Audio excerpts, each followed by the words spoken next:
अच्छा क्वेश्चन है उसको देखते हैं। इसमें बेसिकली इक्विवेलेंट रेजिस्टेंस दिया हुआ है और हमसे कह रहा है कि x फाइंड कीजिए, तो हम देखते हैं कि कैसे इसको x निकालते हैं। इसमें इक्विवेलेंट रेजिस्टेंस नहीं निकालना है, इसमें हमें निकालना है एक अननोन रेजिस्टेंस लगा हुआ है x, उसको निकालते हैं।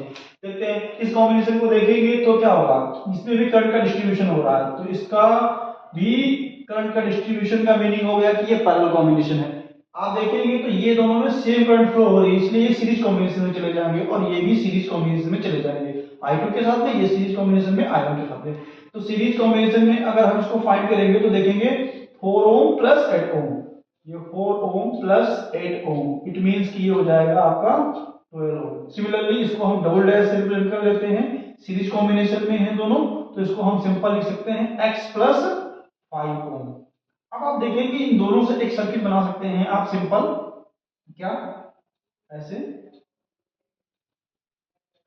तो आप देखेंगे जो ये है ये 12 ओम, तो इसको 12 ओम से दिखा सकते हैं और इसको मैं दिखा सकता हूं x प्लस 5 ओम से। तो अब आपको ये क्लियरली मेंशन हो रहा होगा कि ये पैरेलल कॉम्बिनेशन है, और पैरेलल कॉम्बिनेशन की जो मैथमेटिक्स होती है वो basically 1 by R equivalent is equals to 1 by 12 1 upon x plus 5। R equivalent देखेंगे तो क्वेश्चन में हमें गिवन था 4 ओम, तो हमने 1 बाई 4 कर लिया, 12 को मैंने इधर शिफ्ट कर लिया, 1 by 12 is equals to 1 by x plus 5। यहाँ पे एलसीएम लेंगे तो 12 हो जाएगा और ऊपर हो जाएगा 3 माइनस 1 हो जाएगा। अब आप इसको सॉल्व करते हैं तो आप देखेंगे ये 2 बाई 12 हो जाएगा is equals to 1 by x plus 5 हो जाएगा, 2 इन जा 2, 2 6 जा 12, तो 1 by 6 is equals to 1 by x plus 5। Cross multiply करेंगे तो आप देखेंगे x प्लस 5 को 1 से मल्टीप्लाई करेंगे तो x प्लस 5 होगा और 6 को इधर लेके जाएंगे तो 6 हो जाएगा। अब आप देखेंगे 5 को इधर शिफ्ट करेंगे तो 6 माइनस 5 आपको 1 ओम मिलेगा, तो जो अननोन रेजिस्टेंस है वो बेसिकली कितना होगा, 1 ओम होगा। ऐसे बढ़ा सकते हैं।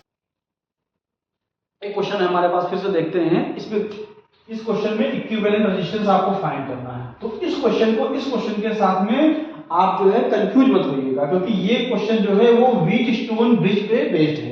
व्हीट स्टोन ब्रिज पे बेस्ड होने की वजह से जो ये रजिस्टर आपका ब्रिज है इसमें करंट फ्लो नहीं होती है, इसलिए ध्यान रखें कि ये व्हीट स्टोन ब्रिज पे काम कर रहा है, तो इसलिए ये जो रजिस्टर है ये बेकार है। बेसिकली करंट का फ्लो ये और ये होगा, तो ये क्लास 12 का पार्ट है, इसलिए इसका कोई डिस्कशन नहीं कर रहे हैं, क्योंकि अक्सर ये कंफ्यूज करता है इस क्वेश्चन को इस क्वेश्चन में।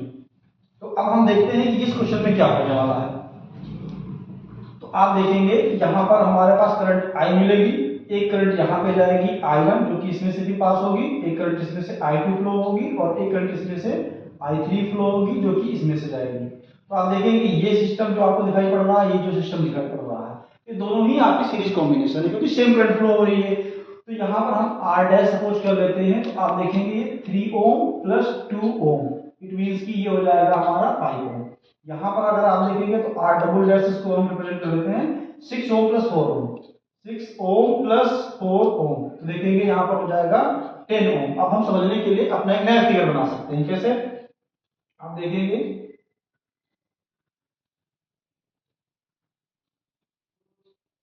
ये आपका हो गया 30 ओम, ये आपका जो मैंने ये ऊपर वाला है R डैश, तो R डैश को मैंने 5 ओम लिख दिया, और देखेंगे नीचे वाला R डबल डैश ये क्या है, 10 ओम है। तो यहाँ से क्लियरली आप देख पा रहे होंगे कि तीनों ही ये सब जो रजिस्टर हैं ये बेसिकली पैरेलल कॉम्बिनेशन में है, और पैरेलल कॉम्बिनेशन में होने की वजह से आप यहाँ पर ये मैथमेटिक्स का इस्तेमाल करेंगे। R equivalent 1 by 5 ohm plus 1 by 30 ohm plus 1 by 10 ओम। इसका अगर आप एलसीएम लेंगे 5, 30 और 10 का, तो एलसीएम आएगा 30, 5 6 या 30, तो 6 को 1 से मल्टीप्लाई करेंगे 6, 30 1 जा 30, यहाँ पर 1 ही रहेगा, 10 3 जा 30, तो 3 1 जा 3 हो जाएगा। इसको ऐड करेंगे तो आपको मिलेगा 10 बाई 30। आप देखेंगे 0 से 0 कैंसिल हो जाएगा, 1 बाई आर इक्विवेलेंट, तो आर इक्विवेलेंट यहाँ रेसिप्रोकल करने पे आपको मिलेगा 3 ओम, तो ये इसका आंसर हो जाएगा। चलिए एक क्वेश्चन और देखते हैं, इसमें भी इक्विवेलेंट रेजिस्टेंस आपको फाइंड करना है। तो आप देखेंगे इसमें से करंट अगर आप फ्लो करेंगे तो ये I, यहाँ पे करंट का डिस्ट्रीब्यूशन होगा I1 I2 और यहाँ पे करंट हो जाएगी I3। तो ये जो पोर्शन आप देखेंगे ये पैरेलल कॉम्बिनेशन में है, तो इसके लिए हमने अलग से सपोज कर लिया R डैश, पैरेलल कॉम्बिनेशन में आप जानते हैं कि रेसिप्रोकल करके किया जाता है, तो 1/12 प्लस 1/6 प्लस 1/4, इसका एलसीएम लेंगे तो ये हो जाएगा 12, 12 जा 12, 6 2 जा 12, 4 3 जा 12।